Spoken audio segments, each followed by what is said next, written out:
حضرت ابو ہریرہ رضی اللہ تعالیٰ عنہ کی روایت میں ہے کہ حضور اکرم صلی اللہ علیہ وسلم ایک مرتبہ حضرت بلال رضی اللہ تعالیٰ عنہ کے پاس داخل ہوئے تو ان کے سامنے کھجوروں کا ایک ڈھیر لگا ہوا تھا۔ آپ صلی اللہ علیہ وسلم نے پوچھا کہ بلال یہ کیا ہے؟ انہوں نے عرض کیا حضور آئندہ کے ضروریات کے لیے ذخیرے کے طور پر رکھا ہے، کام آئے گا۔ آپ صلی اللہ علیہ وسلم نے فرمایا بلال تم اس سے نہیں ڈرتے کہ اس کی وجہ سے کل کو قیامت کے دن جہنم کی آگ کا دھواں تم دیکھو۔ بلال خرچ کر ڈالو اور عرش والے سے کمی کا خوف نہ کرو۔ ہر شخص کی ایک شان ہوتی ہے اور ایک حالت ہوا کرتی ہے۔ ہم جیسے کمزور، ضعیف الایمان، ضعیف الیقین لوگوں کے لیے شرعاً اس کی گنجائش ہو بھی کہ وہ ذخیرہ کے طور پر آئندہ کے ضرورت کے لیے پیسہ رکھ لیں، لیکن حضرت بلال جیسے جلیل القدر، کامل الایمان، کامل الیقین کی یہی شان تھی کہ ان کو اللہ سے کمی کا ذرا بھی خوف یا واہمہ نہ ہو۔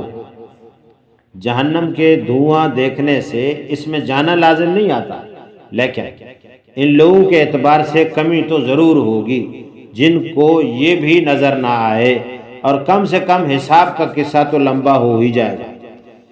بعض احادیث میں معمولی رقم 1-2 دینار کسی شخص کے پاس نکلے، اس پر بھی آپ صلی اللہ علیہ وسلم کی طرف سے جہنم کی آگ کی وعیدیں وارد ہوئی ہیں، 1-2 درہم پر۔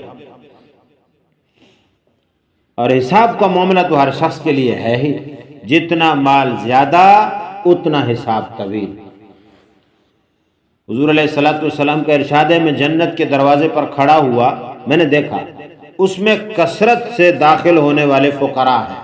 فقیر لوگ جنت میں زیادہ جا رہے ہیں، غریب لوگ جنت میں زیادہ جا رہے ہیں، مال جن کے پاس نہیں تھا وہ زیادہ جا رہے ہیں، اور وسعت والے جو ہیں، پیسے والے، دولت والے رکے ہوئے جنت کے دروازے پر کھڑے۔ اور جہنمی لوگوں کو جہنم میں پھینک دیا گیا، اور میں جہنم کے دروازے پر کھڑا ہوا تو میں نے اس میں کثرت سے داخل ہونے والی عورتیں دیکھی۔ اس کی وجہ کیا ہے؟ حضرت ابو سعید رضی اللہ تعالیٰ عنہ فرماتے ہیں حضور اکرم صلی اللہ علیہ وسلم عید کے دن عیدگاہ میں تشریف لے گئے۔ جب عورتوں کے مجمع پر گزر ہوا تو حضور صلی اللہ علیہ وسلم نے عورتوں سے خطاب فرمایا اور ارشاد فرمایا تم صدقہ بہت کثرت سے کیا کرو۔ میں نے عورتوں کو بہت کثرت سے جہنم میں دیکھا ہے۔ انہوں نے دریافت کیا یا رسول اللہ کیا بات ہے؟ آپ صلی اللہ علیہ وسلم نے فرمایا کہ عورتیں لعنت بہت کرتی ہیں اور خاوند کی ناشکری بہت کرتی ہیں۔ یہ بیماری ان میں ہے کہ وہ لعن طعن زیادہ کرتی ہیں، بد دعائیں دیتی ہیں اور خاوند کی ناشکری کرتی ہیں۔ یہ 2 باتیں عورتوں میں ایسی کثرت سے شائع ہیں، موجود ہیں کہ حد نہیں۔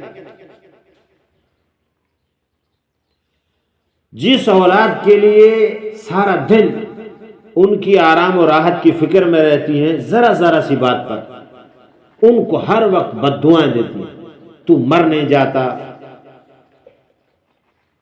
تو برباد نہیں ہوتا، تجھے موت نہیں آتی، تیری قبر نہیں بنتی، پتہ نہیں کیا کیا لوگ اپنی زبان میں باتیں بچوں کو بد دعائیں دیتی ہیں جب ان کو غصہ آتا ہے۔ اور خامد کی ناشکری تک پوچھنے ہی کیا۔ وہ غریب خامد جتنی بھی ناز برداری کرتا رہے، ان کی نگاہ میں وہ لاپرواہی رہتا ہے، ہر وقت اس غم میں مری رہتی ہے کہ اس نے ماں کو کوئی چیز کیوں دے دی، شوہر نے اپنی ماں کو چیز کوئی دے دی، تکلیف اس بیوی کو ہوتی ہے، اس نے ماں کو کیوں دیا۔ باپ کو تنخواہ میں سے کچھ پیسے دے دیے، بیوی کا دماغ خراب ہے، بیوی کے سر میں درد ہو جاتا ہے کہ اس نے باپ کو پیسے کیوں دیے، یعنی ماں باپ کو کچھ دینا ہی نہیں ہے، اب سارا حق میرا ہے، مجھے ملنا چاہیے۔ نہیں، آپ کا بھی ہے، آپ بھی اس کے شریک حیات ہیں، آپ کا بھی حق ہے، لیکن اس کا بھی تو ہے نا جس نے اسے پالا ہے اور جس نے ان کا خیال کیا ہے۔ اور فرمایا ایک حدیث میں حضور صلی اللہ علیہ وسلم نے صلاۃ کسوف میں دوزخ جنت کا مشاہدہ فرمایا تو دوزخ میں کثرت سے عورتوں کو دیکھا۔ صحابہ کرام نے جب اس کی وجہ پوچھی تو حضور صلی اللہ علیہ وسلم نے فرمایا وہ احسان فراموشی کرتی ہیں، خاوند کی ناشکری کرتی ہیں۔ اگر تو تمام عمر ان میں سے کسی پر احسان کرتا رہے، پھر کوئی ذرا سی بات پیش آ جائے تو کہنے لگتی ہیں میں نے تجھ میں تو بھلائی دیکھی نہیں، میں نے تجھ میں بھلائی دیکھی نہیں، جب سے تیرے گھر میں آئی ہوں کبھی میں نے خیر نہیں دیکھا، اس گھر میں مجھے اچھائی نظر ہی نہیں ہے۔ سارا ملیا میٹ کر دیتی ہے ایک لفظ میں، ایک جوڑا آپ نے کپڑے کا لا کے نہیں دیا، پچھلے کا سارا کہانی ختم، ناشکری اتنی۔ حضور صلی اللہ علیہ وسلم کا یہ بھی ارشاد عورتوں کی عام عادت ہے، جتنا بھی ان کے ساتھ اچھا برتاؤ کیا جائے، اگر کسی وقت کوئی بات ان کے خلاف طبیعت پیش آ جائے تو وہ خامند کے عمر بھر کے احسانات سب ضائع ہو کر اس حد تک کہہ دیتی ہے کہ اس گھر میں تو مجھے چین ملے ہی نہیں۔ ان روایات سے عورتوں کے کثرت سے جہنم میں داخل ہونے کی وجہ معلوم ہونے کے علاوہ یہ بھی معلوم ہوا کہ اس سے بچاؤ اور حفاظت کی چیز بھی صدقہ ہے، کیونکہ حضور صلی اللہ علیہ وسلم نے پہلے کیا فرمایا؟ صدقہ کرو، کیونکہ میں نے جہنم میں عورتوں کو زیادہ دیکھا ہے۔ اے خواتین تم کیا کیا کرو؟ صدقہ کیا کرو، اللہ کے راستے میں خرچ کیا کرو۔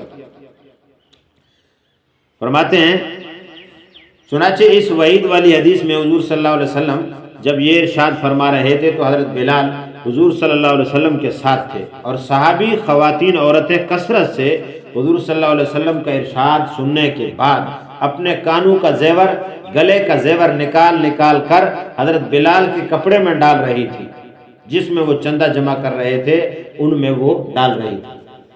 ہمارے زمانے میں تو اول عورتیں اس قسم کی سخت حدیثیں سن کر خیال بھی نہیں ہوتا ان کو کہ کچھ صدقہ کریں، اور اگر کسی کو خیال آتا بھی ہے تو اس کا نزلہ بھی خامند پر ہی گرتا ہے۔ وہی ہمارے اوپر زکوٰۃ بیوی کے اوپر فرض ہو رہی ہے تو زکوٰۃ چھوڑ ادا کریں، اور فرمایا ان کی طرف سے صدقہ کریں، اگر وہ خود بھی کریں گی تو خامد کے ہی سے وصول کر کے صدقہ کریں گی، اپنے پیسوں کو ہاتھ نہیں لگانا۔ مجال ہے ان کے زیوروں کو کوئی آنچ آئے، ویسے چاہے سارا ہی چوری کیوں نہ ہو جائے، سارے زیور چوری کیوں نہ ہو جائیں، کھو جائیں، شادی بیاہ لغو تقریبات میں گروی رکھ دیے جائیں، مگر اس کو اپنی خوشی سے اللہ کے ہاں جمع کرانا، ان کا ذکر خامد عورتوں کے ہاں نہیں، خوشی سے نہیں دیں گے۔ فرمایا اسی حال میں اس کو چھوڑ کر مر جاتی ہے۔ زیور چھوڑ کر مرنا تو برداشت ہے، لیکن اللہ کے راستے میں خرچ کرنے کے لیے تیار نہیں ہوتی، پھر وہ وارثوں میں تقسیم ہو کر کم داموں میں فروخت ہوتا ہے، بنتے وقت نہایت گراں بنتا ہے، بکتے وقت نہایت ارزاں جاتا ہے، لیکن ان کو اس سے کچھ غرض نہیں کہ یہ گھڑائی کے دام میں بالکل ضائع جا رہا ہے۔ ان کو بنواتے رہنے سے غرض یہ توڑوا کر بنوا لیا، بنوا کر توڑوا لیا، یہ کام ہے۔ یہ چھوٹے اس سائز کے نہیں، آپ توڑوا کر اور قسم کے بناؤ، اور قسم کے بنا لیے، آپ توڑوا کر سونا اور قسم کا ڈیزائن کا بناؤ، اس چکر میں لگی رہتی ہیں، مال ضائع کرتی ہیں بار بار۔ تو فرمایا اس سے یہ بات ثابت ہو گئی کہ عورتوں کو کیا کرنا چاہیے بھائی؟ صدقہ زیادہ کرنا چاہیے، اور لان تان اور بد دعائیں اور اس قسم کی ناشکری سے اپنے آپ کو بچانا چاہیے۔ اللہ ہم سب کی خواتین کو، بہن اور ہماری بیٹیوں کو، ہماری ماؤں کو اس قسم کی چیزوں سے محفوظ فرمائے۔